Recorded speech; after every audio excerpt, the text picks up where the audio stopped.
कुछ लोग इस तथ्य की ओर इशारा करते हैं कि प्रभु यीशु ने क्रूस पर कहा था, पूरा हुआ, यह तर्क देने के लिए कि परमेश्वर का उद्धार का कार्य पूरा हो गया है और उन्हें मानव जाति को बचाने के लिए कोई और कार्य करने की आवश्यकता नहीं है। क्योंकि प्रभु यीशु को क्रूस पर चढ़ाया गया और उन्होंने समस्त मानव जाति को छुड़ाया था, इसलिए मानव जाति को बचाने का परमेश्वर का कार्य पूरी तरह से पूरा हो गया था। और जब प्रभु अंत के दिनों में लौटेंगे तो वे सीधे विश्वासियों को हवा में उठा लेंगे और उन्हें स्वर्ग के राज्य में ले जाएंगे। हालांकि क्या वास्तव में ऐसा है? जब प्रभु यीशु ने क्रूस पर कहा, पूरा हुआ, तो वह क्रूस पर चढ़ने और छुटकारे के अपने कार्य के पूरा होने का उल्लेख कर रहे थे। इसका निश्चित रूप से यह मतलब नहीं था कि मानव जाति को बचाने का परमेश्वर का पूरा कार्य समाप्त हो गया था। परमेश्वर के पास और भी कार्य हैं, क्योंकि लोगों के पाप प्रभु में उनके आस्था के माध्यम से केवल क्षमा किए जाते हैं, लेकिन लोगों के भीतर पापी स्वभाव का समाधान नहीं हुआ है। अपनी पापी प्रकृति के कारण लोग प्रतिदिन भ्रष्ट स्वभावों के साथ जीते हैं।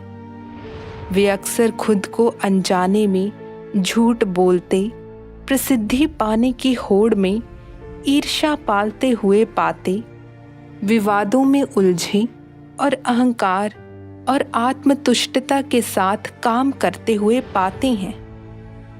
सहनशील, धैर्यवान होने में असमर्थ होते हैं या दूसरों से वैसा ही प्रेम नहीं कर पाते जैसा वे खुद से करते हैं। प्रभु के प्रति समर्पण करना और उनसे प्रेम करना और भी कठिन होता है। 2000 वर्षों से सभी विश्वासी दिन में पाप करने और रात में स्वीकार करने के चक्र में जी रहे हैं। पाप में जीने का दर्द और कष्ट का गहराई से अनुभव कर रहे हैं। यह एक निर्विवाद तथ्य है। क्या इस तरह पाप में जीने वाले लोग वास्तव में बचाए गए हैं और स्वर्ग के राज्य में प्रवेश करने के योग्य हैं? निश्चित रूप से नहीं। प्रभु यीशु ने कहा था, मैं तुमसे सच सच कहता हूं कि जो कोई पाप करता है वह पाप का दास है।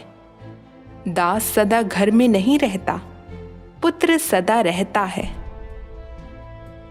इसलिए तुम पवित्र बनो, क्योंकि मैं पवित्र हूं। पवित्रता के बिना कोई प्रभु को कदापि ना देखेगा। परमेश्वर धार्मिक और पवित्र है। वह ऐसे लोगों को अपने राज्य में प्रवेश नहीं करने देंगे जो अक्सर पाप करते हैं और उसका प्रतिरोध करते हैं। इसलिए छुटकारे के कार्य को पूरा करने के बाद प्रभु यीशु ने कई बार भविष्यवाणी की कि वह मानव जाति को पूरी तरह से शुद्ध करने और लोगों को अपने राज्य में लाने के लिए न्याय कार्य का एक चरण करने के लिए फिर से आएंगे। यह वैसा ही है जैसा प्रभु यीशु ने भविष्यवाणी की थी। मुझे तुमसे और भी बहुत सी बातें कहनी हैं, परंतु अभी तुम उन्हें सह नहीं सकते। परंतु जब वह अर्थात सत्य का आत्मा आएगा तो तुम्हें सब सत्य का मार्ग बताएगा, क्योंकि वह समय आ चुका है कि परमेश्वर के घर से न्याय शुरू किया जाए। पिता किसी का न्याय नहीं करता, परंतु न्याय करने का सब काम पुत्र को सौंप दिया है। वरन उसे न्याय करने का भी अधिकार दिया है, इसलिए कि वह मनुष्य का पुत्र है। वो जो मुझे नकार देता है और मेरे वचन नहीं स्वीकारता, उसका भी न्याय करने वाला कोई है। मैंने जो वचन बोले हैं वे ही अंत के दिन उसका न्याय करेंगे। यह स्पष्ट है कि जब प्रभु वापस लौटेंगे तो वे सत्य को व्यक्त करेंगे और न्याय का कार्य करेंगे। लोगों को सभी सत्य को समझने और उसमें प्रवेश करने के लिए मार्गदर्शन करेंगे। इसका उद्देश्य लोगों को पाप और शैतान की शक्ति से पूरी तरह बचाना है, अनुग्रह के युग का अंत करके राज्य के युग का शुरुआत करना। यह कार्य का वह चरण है जिसकी योजना परमेश्वर ने बहुत पहले बनाई थी और यह उसकी प्रबंधन योजना के 3 चरणों में अंतिम चरण है।